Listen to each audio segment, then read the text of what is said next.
শেষ করতে হবে।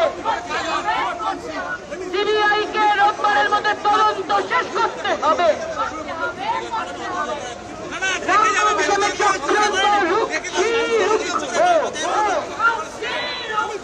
রামবাম সাহেবের চক্রান্ত চলছে না, চলবে না।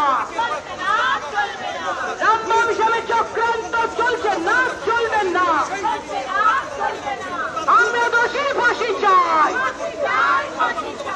আমরা দোষীর ফাঁসি চাই, আমরা দোষীর ফাঁসি চাই। সিবিআইকে তদন্ত শেষ করতে হবে। রোববারের মধ্যে সিবিআইকে তদন্ত শেষ করতে হবে। রোববারের মধ্যে সিবিআইকে তদন্ত শেষ করতে হবে। রামবাম সাহেবের চক্র